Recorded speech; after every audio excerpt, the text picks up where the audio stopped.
ನೂತನ ಮುಖ್ಯಮಂತ್ರಿಯಾಗಿ ಪ್ರಮಾಣ ವಚನ ಸ್ವೀಕರಿಸಿದ 48 ಗಂಟೆಯಲ್ಲೇ ಶಾಕ್ ಎದುರಾಗಿದೆ. ಖಾತೆ ಹಂಚಿಕೆಯಾದ 14 ಗಂಟೆಯಲ್ಲೇ ರಾಮಲಿಂಗಾರೆಡ್ಡಿ ಅವರು ತಮ್ಮ ಸಚಿವ ಸ್ಥಾನಕ್ಕೆ ರಾಜೀನಾಮೆ ಕೊಟ್ಟಿದ್ದಾರೆ. ಕಾರಣ ಬೆಂಗಳೂರು ಅಭಿವೃದ್ಧಿ ಖಾತೆ ಕೊಡಲಿಲ್ಲ ಅನ್ನುವಂತ ವಿಚಾರಕ್ಕೆ ಅಸಮಾಧಾನಗೊಂಡು ರಾಜೀನಾಮೆ ನೀಡಿದ್ದಾರೆ.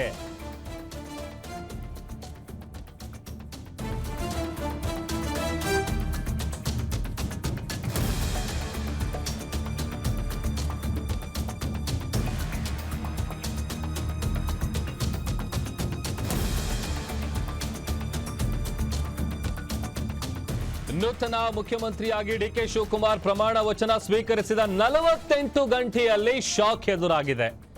ಖಾತೆ ಹಂಚಿಕೆಯಾದ 14 ಗಂಟೆಯಲ್ಲೇ ರಾಮಲಿಂಗಾರೆಡ್ಡಿ ಅವರು ರಿಸೈನ್ ಮಾಡಿದ್ದಾರೆ. ಬೆಂಗಳೂರು ಅಭಿವೃದ್ಧಿ ಖಾತೆ ಕೊಡ್ಲಿಲ್ಲ ಅಂತೇಳಿ ರಾಜೀನಾಮೆ ಕೊಟ್ಟಿರೋದು, ಜಲಸಂಪನ್ಮೂಲ ಖಾತೆ ನನಗೆ ಬೇಡವೇ ಬೇಡ ಅಂತ ಬೇಸರ ಹೊರ ಹಾಕಿದ್ದಾರೆ.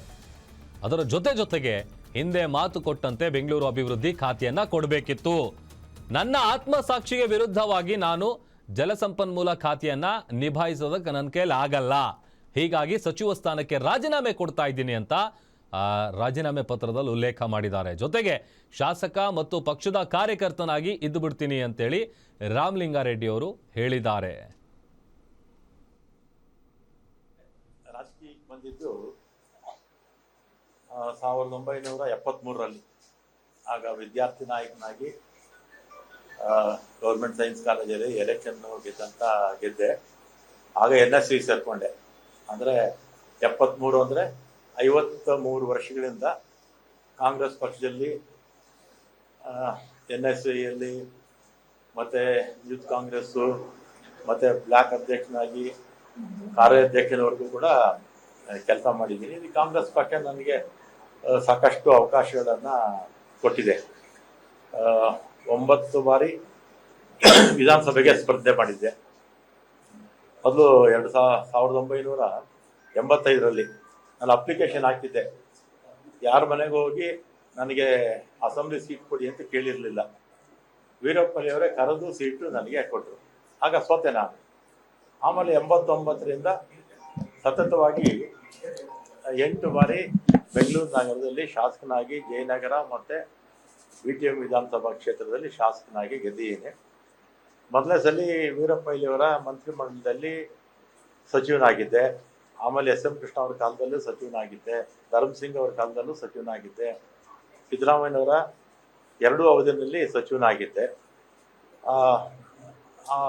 ಎಲ್ಲ ಮುಖ್ಯಮಂತ್ರಿಗಳ ಹತ್ರ ಕೂಡ ನಾನು ಯಾವತ್ತೂ ಕೂಡ ನನಗೆ ಮಂತ್ರಿ ಮಾಡಿ ಅಥವಾ ಇಂಥ ಪೋರ್ಟ್ಫೋಲಿಯೋ ಕೊಡಿ ಅಂತ ಯಾವ ಮುಖ್ಯಮಂತ್ರಿಗಳನ್ನೂ ನಾನು ಕೇಳಿರಲಿಲ್ಲ. ಆಮೇಲೆ 2023ರಲ್ಲಿ ಮುಖ್ಯಮಂತ್ರಿಗಳು ಸಿದ್ದರಾಮಯ್ಯನವರಾದರು. ಆಗ ನಾನು ಅವ್ರನ್ನ ಹೋಗಿ ನಾನೇನು ಮಿನಿಸ್ಟರ್ ಮಾಡಿ ಅಂತ ನಾನೇನು ಕೇಳಿರಲಿಲ್ಲ. ಅವರೇ ಕರೆದು ನನ್ನ ಮಿನಿಸ್ಟರ್ ಮಾಡಿದ್ರು. ಆಮೇಲೆ 20ನೇ ತಾರೀಕು ಪ್ರಮಾಣ ವಚನ ಆಯಿತು. 23ನೇ ತಾರೀಕು ಸುರೇಶ್, ನಮ್ಮ ಬೈರತಿ ಸುರೇಶ್ ಈಗ ಮಂತ್ರಿಗಳಾಗಿದ್ದಾರೆ, ಅವರು ಫೋನ್ ಮಾಡಿ ಮುಖ್ಯಮಂತ್ರಿಗಳು ಮಾತಾಡಬೇಕಂತೆ ಬನ್ನಿ ಅಂದರು. ಕನ್ನಿಂಗ್ಯಾಮ್ ರೋಡ್ಗೆ ಹೋದೆ. ಅಲ್ಲಿ ಮೇಲ್ಗಡೆ ಯಾರೋ ಇದ್ರು, ಸೆಲ್ಲರಲ್ಲೇ ಪಾರ್ಕಿಂಗಲ್ಲಿ ನಾನು ಸುರೇಶ್ ಮಾತಾಡಿದ್ವಿ. ಏನು ಕರೆದಿದ್ದೇನು ಅಂತ ಕೇಳಿದೆ. ಅದಕ್ಕೆ ನಿಮಗೆ ಬೆಂಗಳೂರು ಪೋರ್ಟ್ಫೋಲಿಯೋ ಕೊಡ್ತೀನಿ ಅಂತ ಹೇಳಿದ್ರು. ಅಷ್ಟೇ ತಾನೇ ಫೋನಲ್ಲಿ ಹೇಳಿದರೆ ಸಾಕಾಗಿತ್ತು, ಇದಕ್ಕೆ ಯಾಕೆ ಕರೆದ್ರಿ ಅಂತೇಳಿ ನಾನು ಸಿದ್ದರಾಮಯ್ಯ ಭೇಟಿನೂ ಮಾಡಲಿಲ್ಲ. ಅವರು ಬೆಂಗಳೂರು ಪೋರ್ಟ್ಫೋಲಿಯೋ ಕೊಡ್ತೀನಿ ಅಂತ ನಾನು ಬಂದ್ಬಿಟ್ಟೆ. ನಾನೇನು ಕೇಳಿರಲಿಲ್ಲ ಪೋರ್ಟ್ಫೋಲಿಯೋ ಕೊಡಿ ಅಂತ. ನಾನು ಸಿದ್ದರಾಮಯ್ಯನವ್ರನ್ನೂ ಕೇಳಿಲ್ಲ, ಅವರೇ ವಾಲಂಟಿಯರ್ ಆಗಿ ಕೊಡ್ತೀನಿ ಅಂತ ಹೇಳಿದರು. ಆಮೇಲೆ 25ಕ್ಕೆ ಅನೌನ್ಸ್ ಆಯಿತು ಪೋರ್ಟ್ಫೋಲಿಯೋ. ನಾನೇ ಮತ್ತೆ ಟ್ರಾನ್ಸ್ಪೋರ್ಟ್ಗೆ ಹಾಕ್ಬಿಟ್ಟಿದ್ರು. ಆಮೇಲೆ ನಾನು ಫೋನ್ ಮಾಡಿದೆ, ಸುರೇಶ್ಗೆ ಫೋನ್ ಮಾಡಿದೆ. ಅವರಿಬ್ಬರು ಜೊತೆಯಲ್ಲಿ ಕಾರಲ್ಲಿ ಹೋಗ್ತಾ ಇದ್ರು. ಯಾಕೆ ಈಗ ಆಯಿತು ಅಂತ ಹೇಳಿದೆ. ಇದು ಬೇರೆ ಬೇರೆ ಕಾರಣಗಳಿಂದ ಇದು ಬದಲಾವಣೆ ಆಗೋಯಿತು ಅಂತ ಹೇಳಿದರು. ಆಮೇಲೆ ನಾನು 25ನೇ ತಾರೀಕು ಮಾತಾಡಿದ್ಮೇಲೆ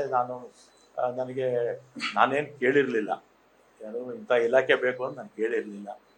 ಅವರೇ ಕರೆದು ಕೊಡ್ತೀನಿ ಅಂತ ಹೇಳಿದರು. ಆಮೇಲೆ ನಾನು ಬೇಡ, ನನ್ನ ಮಂತ್ರಿಮಂಡಲದಲ್ಲಿ ಇರೋದಿಲ್ಲ ಅಂತ ನಾನು ಹೇಳಿದೆ.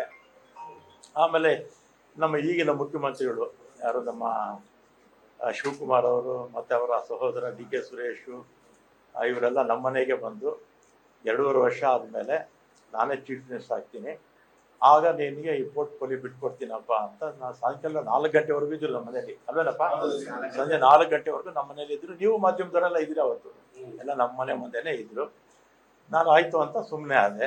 ಮತ್ತೆ ಮೊನ್ನೆ 25ರಲ್ಲಿ ಅವರು CM ಆಗಿ ಓದ್ ತಗೋಬೇಕು, ಅದರ ಹಿಂದಿನ ದಿನಾನೇ ನಾವು ಹೋಗಿದ್ವಿ. ನಾನು ಕೃಷ್ಣರಾಜ್ ಅವರು ಇಲ್ಲೇ ಇದ್ದಾರೆ, ಅವ್ರಿಗೆ MLC ಸೀಟ್ಗೆ ರೆಕಮೆಂಡೇಶನ್ ಮಾಡೋದಕ್ಕೆ ಹೋಗಿದ್ದೆ ಕೃಷ್ಣರಾಜ್ ಅವರಿಗೆ. ಆಮೇಲೆ ಕೃಷ್ಣರಾಜ್ ಅವರು ಅವ್ರ ವಿಚಾರ ಮುಗಿದ ಮೇಲೆ ನಾವಿಬ್ಬರೇ ಪರ್ಸನಲ್ ಆಗಿ ಕೂತಿದ್ದಾಗ ನಾನೇನು ಇವ್ರನ್ನೂ ಯಾರು ಶಿವಕುಮಾರ್ ಅವ್ರನ್ನೂ ಕೂಡ ನಾನು ಮಂತ್ರಿ ಮಾಡ್ಕೊಳ್ಳಿ ಅಂತ ಕೇಳಲಿಲ್ಲ, ಅಥವಾ ಸಿದ್ದರಾಮಯ್ಯನವ್ರ ಹತ್ರ ಹೋಗಿ ನಾನು ಮಂತ್ರಿ ಮಂಡಲದಲ್ಲಿ ಸೇರಿಸಿ ಅಂತ ಕೇಳಲಿಲ್ಲ, ಅಥವಾ ಹೈಕಮಾಂಡ್ಗೆ ಹೋಗಿ ನನ್ನ ಮಂತ್ರಿ ಮಾಡಿ ಅಂತ ನಾನೇನು ಕೇಳಿರಲಿಲ್ಲ. ಮಾಡಿದ್ದಾರೆ, ಸಂತೋಷ. ಮತ್ತು ಅವತ್ತೇ ಶಿವಕುಮಾರ್ ಬೆಂಗಳೂರು ಪೋರ್ಟ್ಫೋಲಿಯೋ ನಿನಗೆ ಕೊಡ್ತೀನಪ್ಪ ಅಂತ ಹೇಳಿದ್ರು. ಆಯಿತು ಅಂತ ಬಂದೆ. ನಾನು ಅದನ್ನು ಕೇಳಿರಲಿಲ್ಲ, ಅವರಿಗೆ ಅದನ್ನು ಕೇಳಿಲ್ಲ, ಅವರೇ ವಾಲಂಟಿಯರಾಗಿ ಹೇಳಿದರು. ಆಮೇಲೆ ನೋಡಿದ್ರೆ ಈಗ ಜಲಸಂಪನ್ಮೂಲ ಕೊಟ್ಟಿದ್ದಾರೆ. ನನಗೆ 2 ಬಾರಿ ಕೂಡ ಅವರೇ ಕರೆದು ಕೊಡ್ತೀವಿ ಅಂತೇಳಿ ಆಮೇಲೆ ಬೇರೆಯವ್ರಿಗೆ ಆಯಿತು. ಅದಕ್ಕೆ ನನಗೆ ಬೇಸರ ಆಗಿ ಈಗ ಆತ್ಮಸಾಕ್ಷಿ ವಿರುದ್ಧವಾಗಿ ಕೆಲಸ ಮಾಡೋಕೆ ಆಗ್ತಿಲ್ಲ ಅಂತೇಳಿ ಇವತ್ತು ನಾನು ರಾಜೀನಾಮೆ ಕೊಡ್ತಾ ಇದ್ದೀನಿ.